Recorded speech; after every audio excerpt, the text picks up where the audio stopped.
Good morning, everybody. I'm Kristen Jacoby, President of the United Way of Greater Waterbury. Welcome to our 47th annual meeting. It's incredible, 47 years, and I can tell you that we have an informative and exciting presentation for you today. So let's get started. First, before we really move forward, I really do want to thank Power Station Events. We're actually here live in their studio, streaming from their corporate offices in Cheshire, Connecticut. And with me in the studio is Board Chair Nancy Traver from Traver IDC, Jane Kelly, Ion Bank from our Finance Committee, who present our financials shortly. What I'm really excited about is that we'll also have a special presentation highlighting our education impact area through interviews conducted by our United Way Communication Council's Chair, Scott Largay of Largay Travel. You'll also hear from United Way's Vice President of Community Impact, Jason Martinez, our Executive Director of Waterbury Bridge to Success, Althea Marshall Brooks, and our very own Superintendent of Waterbury Public Schools and United Way Board Member, Dr. Verna Ruffin. So thank you all for being part of that presentation. We'll close the meeting with some brief comments from our current campaign chair, Dr. Stephen Schneider, President of St. Mary's Hospital. And he'll tell you a little bit about how our campaign's going. So we have a jam-packed program for you today. Once again, very excited and very informative. So I can't tell you how truly appreciative that I am that you're here with us today. Before I really turn it on over to Nancy, I just want to take an opportunity to express some thank yous. First, to our board of directors for their continued support. And also very much thank you to our United Way team, our staff right here at the United Way of Greater Waterbury. To my team, thank you for your loyalty and your hard work. Our success so depends on the expertise of each and every one of you. I truly recognize and appreciate your contributions and the many achievements. So thank you so much for all you do every single day for our community. Quick housekeeping, remember, we are welcome and totally encourage you to participate in today's meeting. We know it's a virtual presentation, but just jump on in, make your comments and ask your questions in the chat feature in Zoom. Post your comments, we will respond, but we really want you to be really part of this today.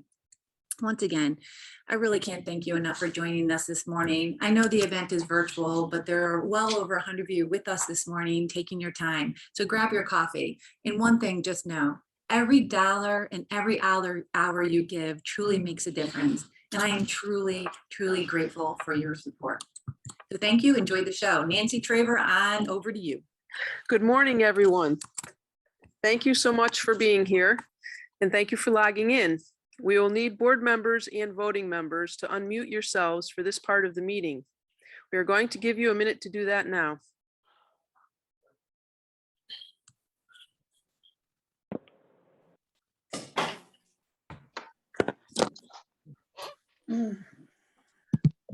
As the first order of business, I would like a motion to approve the minutes of the 46th annual meeting held on October 28th, 2020. So moved. Second. Could I have a motion to approve? Aye. Aye. Aye. Can I have a second? Second. And is there any further discussion? All in favor, please signify approval by saying aye. Aye. Any opposed? Aye. Motion carries. Thank you very much. Voting and board members were emailed the governance report prior to this meeting, which included a full list of United Way's 99 voting and board members. I would like to propose the slate for both the voting nominees found on page 9 and 10 of the document and the board of directors found on page 11. I ask for a motion to accept the nominees as presented. So moved. Moved. Do I have a second? Second. And is there any further discussion? All in favor, please signify approval by saying aye. Any opposed? Motion carries. Thank you. This next vote is for the members of the board of directors only to approve the slate of officers. I would like to ask for a motion from a board member to accept the full slate of United Way's officers found on page 12 of the governance report.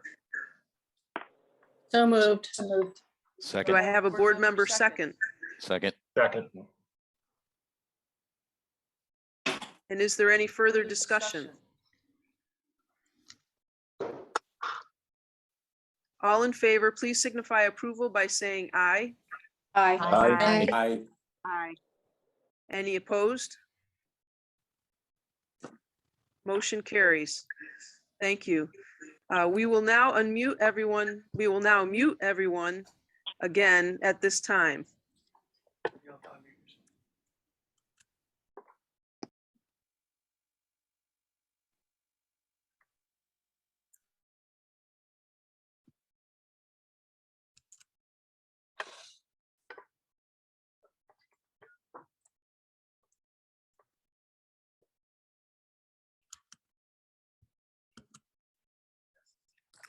I want to extend a big thank you to our corporate sponsors who make events like this annual meeting possible and allow us to invest more resources into our community impact work. You saw their logos at the opening of today's meeting. We appreciate your commitment and unwavering support. It would be impossible to achieve what we do without the experience and committed volunteer leadership of our board of directors. On behalf of our community, thank you. We also could not deliver the results we do without our impact partners, many who are logged in with us this morning. Thank you for all you do. And a special thank you to the volunteers of the Community Impact Cabinet and councils. There are almost 40 volunteers, most serving on the 3 impact councils, one for each of our impact areas of basic needs, education, and financial stability. Then there is a cabinet that provides another perspective. The Community Impact Cabinet takes the work of the councils in cabinet and provides recommendations to the board. We keep saying that people don't only experience challenges in one impact area. So we need both a detailed look and an integrated perspective. Our holistic approach is what sets United Way apart and why the donations of unrestricted dollars is so important. You will find a listing of these volunteers and partners in your annual report, which was released this morning. If you have not received a link yet, we will be sure to put it in the chat box. A big thank you to the team at Works for your design work on the report. Looking back on the past year, I'm excited to share that when campaign chair John Hopkins and vice chair Karen Hines asked you to be the reason, you responded. Even in the face of a pandemic, you didn't miss a beat. The vital unrestricted dollars pledged to United Way during the campaign are being leveraged by the volunteers I just mentioned to deliver maximum impact. We'll be taking a look inside one of those impact areas, education, in just a bit. We continue to move forward, advancing our strategic plan, which was approved by the board in 2020. We are committed to elevate equity, activate diversity, and lead inclusively. We're looking inward as well as outward at how diversity, equity, and inclusion fits into all of our work, including whether it is our community investments or how we recruit diverse volunteers at every level of the organization. We have sought to strengthen real community voice in our process. We have identified ways we can do better, and we will.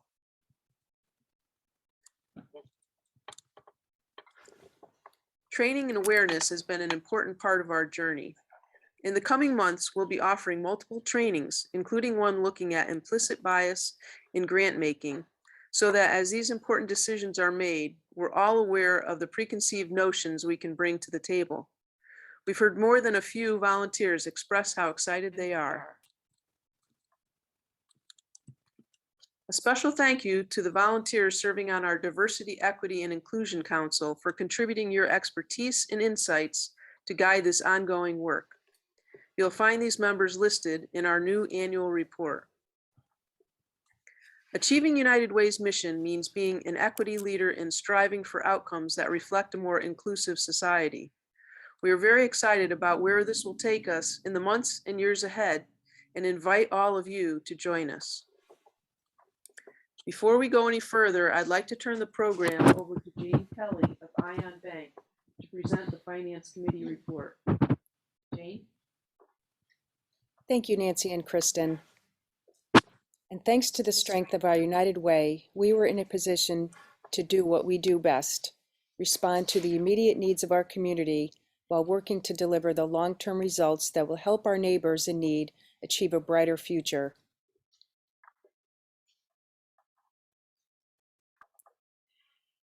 On the revenue side, total revenue per the 2021 audit for the fiscal year ending June 30th, 2021 was $4,072,000. 69% of our annual revenue comes from the United Way of Greater Waterbury's annual campaign. Other revenue sources include corporate sponsorship, investment income, direct program support, and administrative fees. Allocations and designations. $4,617,000 was raised and invested in nonprofit work to help others. Of that, $3,115,891, 83%, supported our United Way, partner agencies, or other United Ways. The collection rate, our final collection rate for the 2019-2020 campaign was approximately 96.5%, which is an improvement from prior years. We are trending ahead of the United Way worldwide national average of 93%. Cost ratio. 88% of every dollar raised is invested in programs and services that help people in need. 12% of contributions are spent on fundraising and management and general expenses. The average overhead for a United Way worldwide network is 14.1%, and the Better Business Bureau recommends 35% in overhead costs. Miscellaneous. United Way of Greater Waterbury's Finance Committee, along with the Board of Directors, reviews and approves all financial statements monthly. The audited financials and IRS Form 990 are available for public access on our website. Once again, the United Way of Greater Waterbury has received a thumbs up from United Way Worldwide for meeting all the expectations and standards required for membership. We also continue to be 4-star rated by Charity Navigator. This indicates that the United Way of Greater Waterbury outperforms most other charities in America. This exceptional designation from Charity Navigator sets the United Way of Greater Waterbury apart from its peers and demonstrates to the public its trustworthiness.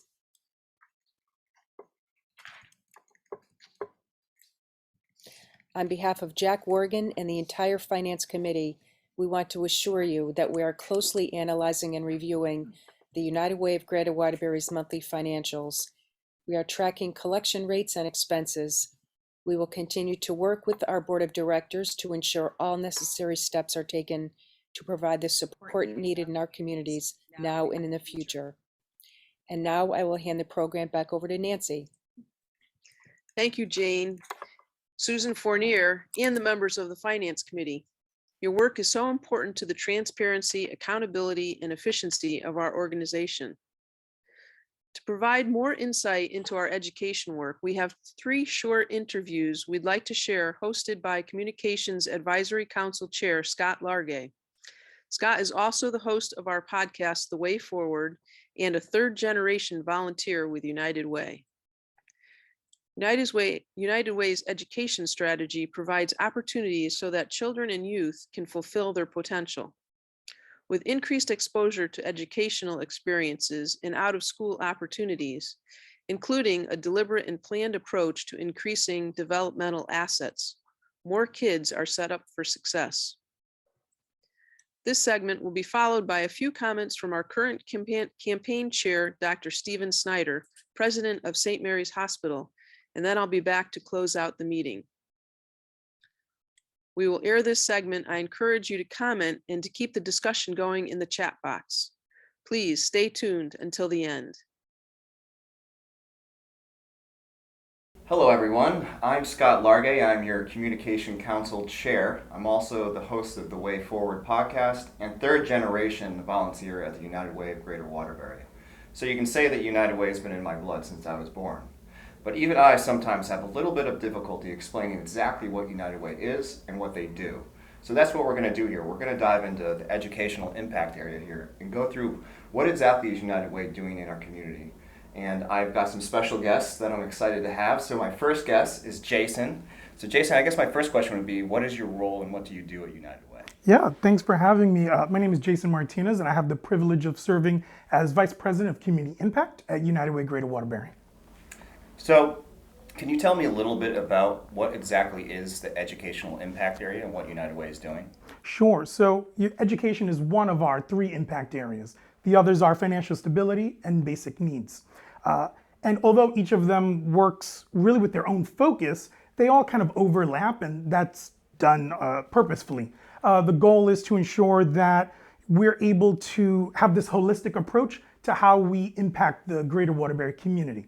For education, there's kind of two strands, if you will. There's our early care work, and then there's our positive youth development work. The early care are kind of what I like to think of like the little ones, our little babies. It's birth to 5 years old. And that work is really all about what do kids need before they ever enter the four walls of a school, right? Those early literacy components, the developmental pieces, everything to make sure they can be as successful as possible before they get into the schools. Our positive youth development is kind of the other side of that coin. It's for the students once they're in the schools, right? So our elementary, our middle school, even our high school kids. It's what do those kids need in order to be successful, not only in the schools, but outside of the schools as well. So it's making sure they have opportunities to lots of different activities. Many times it's that traditional after-school model, but it really is so much more than that. What I'm really proud of is both of those two kind of components of our education work.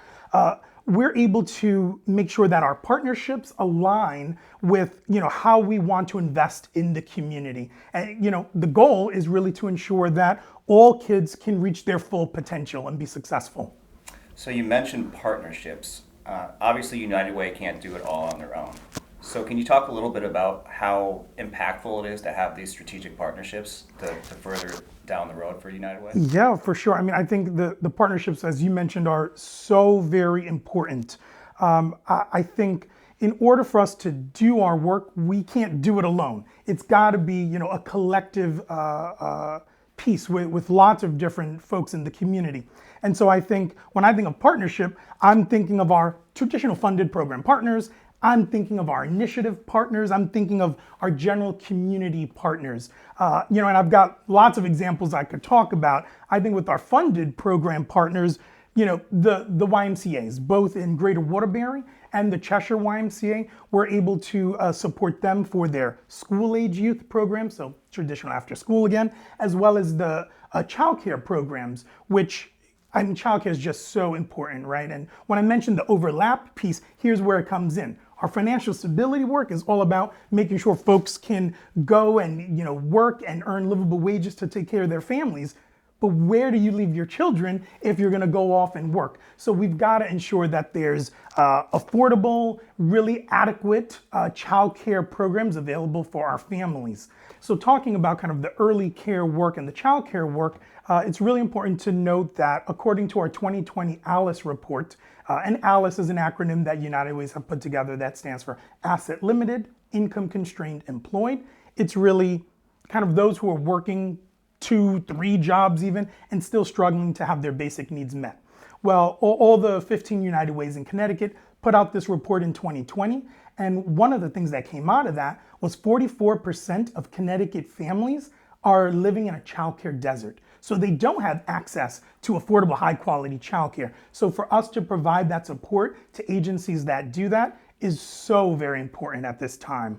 I think another program that I'd love to mention is focusing on our early care, which is Reach Out and Read. And so when you're thinking about making sure that families have the ability to have their kids successful from the start of things, we're thinking of kind of the work that Reach Out and Read does. And through our support over the last 4 years, they've expanded to 12 sites in 5 of the towns within our catchment area, and they provide those early literacy tools for children and families. In fact, it happens right at pediatric well visits. So, anyone who has kids know when they're young, you're bringing them to the pediatrician all the time. And so imagine going to your pediatrician and also being able to learn as a parent, how to support your kid and understanding that you're their first teacher. And I was a public school teacher for 6 years, so I know how important it is to have kids coming into my classroom with those, foundational skills already in place. And so during these childcare visits, the parents are taught,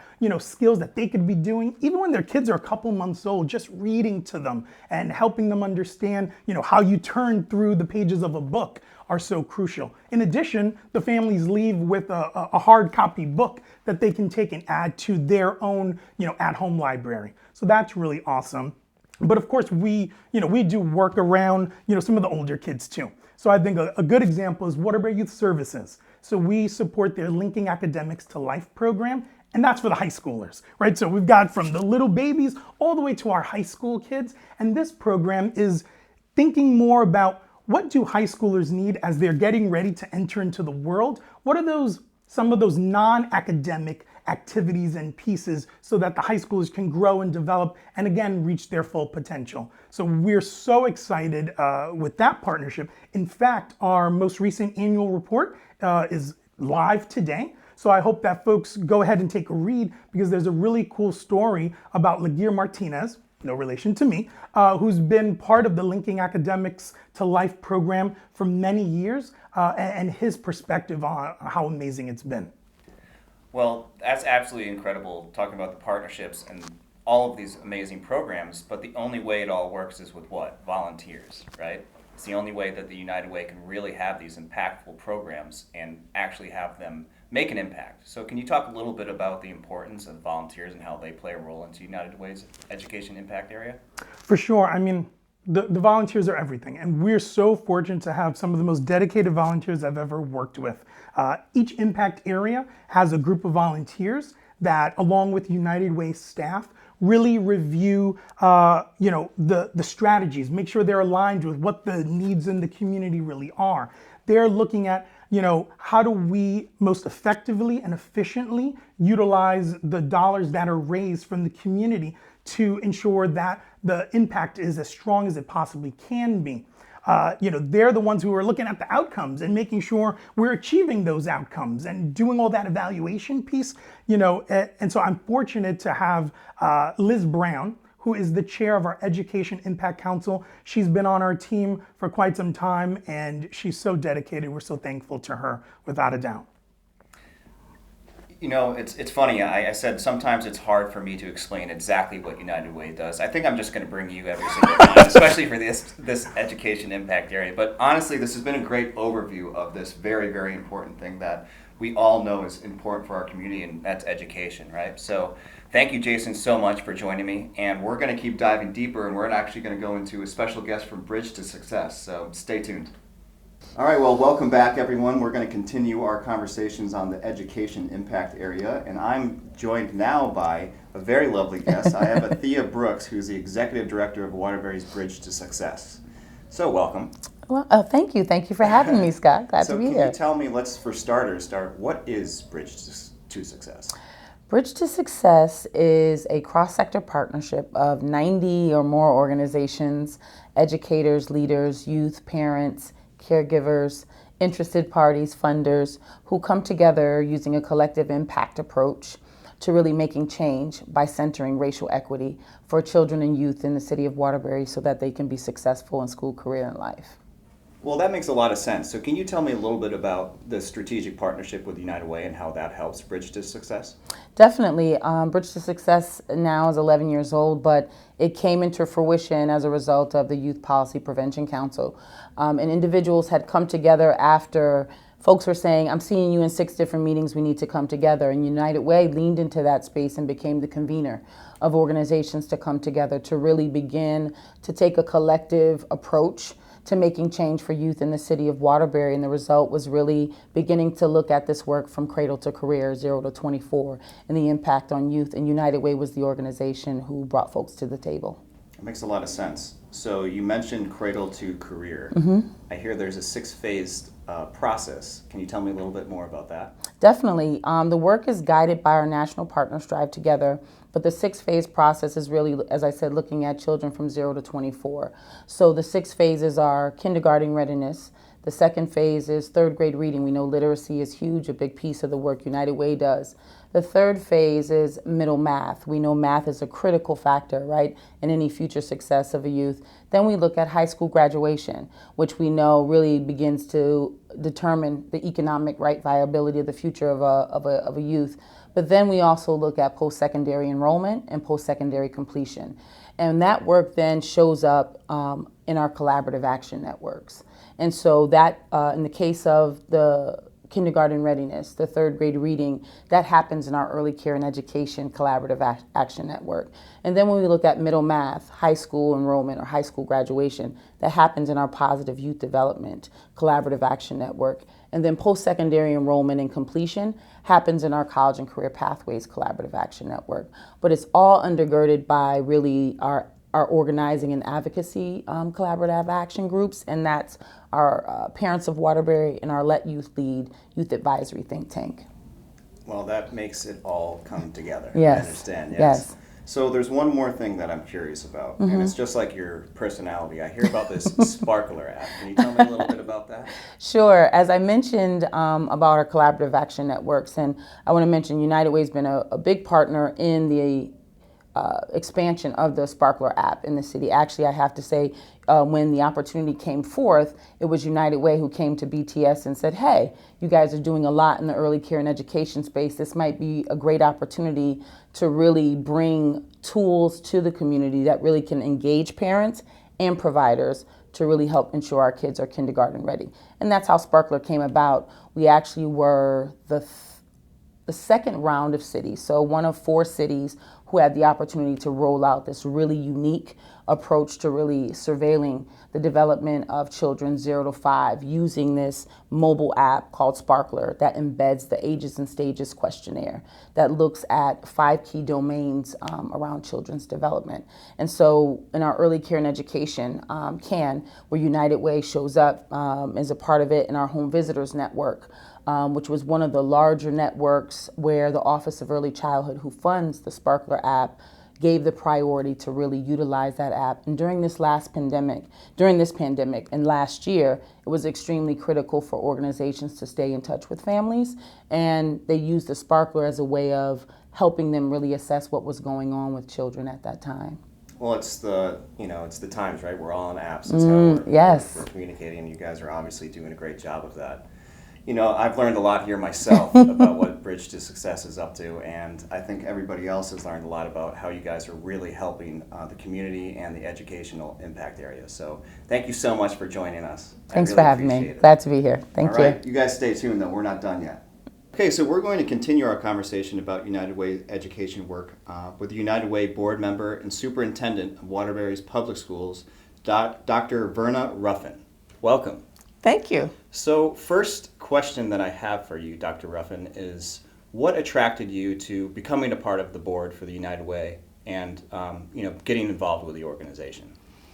Well, I consider myself deeply honored by being asked to serve on the United Way board here in Waterbury, Connecticut. I previously served on the United Way board in other states before I came here. So to be a part of such an awesome organization that embraces an entire community and for the services that it does for the surrounding communities, the entire greater Waterbury area and our schools, it's exciting to me, but what an awesome opportunity to really give back. So I heard a stat that there's 19,000 students in Waterbury with all different types of individual and collective needs. Can you tell me a little bit about how United Way is helping, impact the needs of the greater Waterbury? Certainly. Our current enrollment is 18,500 plus students in Waterbury. I believe that to be successful, that an entire community must care about the students and the families that our students are coming from. And so United Way provides a lot of services, not only to our children directly, but also to the families which affect our students here in Waterbury. So I know we had a conversation a little bit before this that I mentioned that I'm third generation of my family being involved in the United Way. So I've literally been involved in the organization since I was born. But one of the really cool things that didn't exist but now exists is the Upstarters program for the youth. Can you tell me a little bit about this program? I'm so excited about Upstarters. I think our students need to learn how to give back to the community and not only be recipients, but to learn how to give back to the community. Upstarters is an opportunity for our students to belong, to be able to volunteer, to be of service, to give back to the community that is giving back to them, and to also know that they are a resource to others. Upstarters allows our very young students to become engaged in their community and to give back, and that's one of the most exciting things about it. Well, it's exciting to me because, like I said, I've been involved in volunteerism my entire life. And it's been a big part of growing up for me and now my professional life too. So to get started early with an Upstarters program, it's such a great thing to be getting into the community. So speaking of Upstarters and the United Way and all of these great programs, are you seeing an impact from this within the youth? Yes, definitely. I see it in our students being actively involved. I see it in the students and the families who receive benefits from United Way. I see it from the adults that are getting services from United Way, and certainly an awareness for our students and for the greater community about what United Way really is and how it is such an important organization to give back to the community. Well, I think that's a perfect way to end this. It's about showing people what the United Way is, right? And the only way that you really understand it is either getting involved or telling stories like this about how it is actually impacting our community. So I have to thank you so much for joining us. It has been my pleasure having you here. And our other guests. And thank you guys for tuning in. Hopefully you guys learned something. I know I did. And let's all just continue to build the bridge to a better community. The numbers show just how tough these times can be. Thousands of people in our 10-town area now need a helping hand to cross the divide to a better life. Nearly half of our community struggles to afford housing, healthcare, food, and other essentials. And nearly a third of our neighbors are living below the federal poverty level. No single agency, community program, or donor can change this on their own. But through United Way of Greater Waterbury, we can work together to do something big. We can build the bridge to a better life. With your help, we can use proven strategies and local partners to address the immediate needs of individuals and families. We can directly impact the education, financial stability, and basic needs for thousands who desperately need a hand up. And we can provide long-term solutions that remove the obstacles holding them back. Everyone wins when a child enters school ready to learn, or when our neighbors have enough to eat, a roof over their heads, and access to adequate health care. Help us build the bridge to leaving hunger behind, to practical job training, to avoiding homelessness, and to rising above hopelessness. A strong community provides everyone with a path to success. Help us build the bridge today.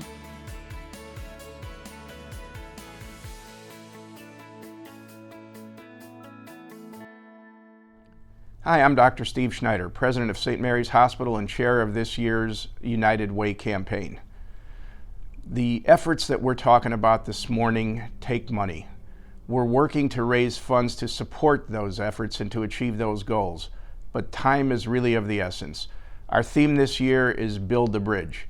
It works on so many levels. We're building the bridge between our donors and our programs, amongst our 10 towns, between our partners and our volunteers.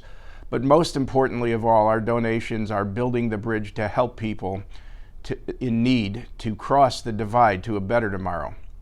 It takes more than one program to alleviate one need to move the needle. The United Way takes a holistic approach, helping people address immediate needs while also working to prevent problems from developing in the first place. These efforts are removing the obstacles holding people back from achieving their potential, and that's good for all of us. It is work worth investing in. But time is short. If you're running a workplace campaign, I would ask that you please strive for maximum participation. If you're a leadership donor in a position to step up to the next level, please don't hesitate to do so. And if you receive that ask in the mail, please respond. It is eye-opening the impact that we can have when our dollars combine to support our community. Thank you to everyone volunteering to help with this campaign and every company and every individual participating. Let's build that bridge together. Thank you.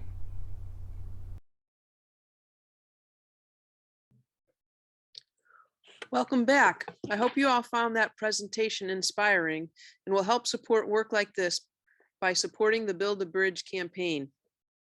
Another effort that you can help with immediately is the need for food this holiday season through our annual Joy of Sharing initiative.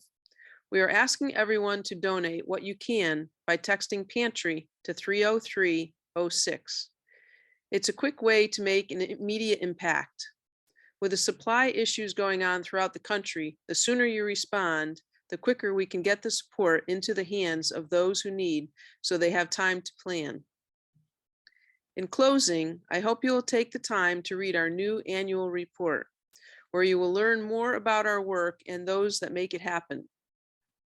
You can find the link on our website at unitedwaygw.org. Thank you for tuning in. We look forward to working with everyone throughout the coming months and years ahead. And you will need to unmute yourselves again now for our final motion. To end this morning's event, do I have a motion to end the 2021 annual meeting? So moved. So moved.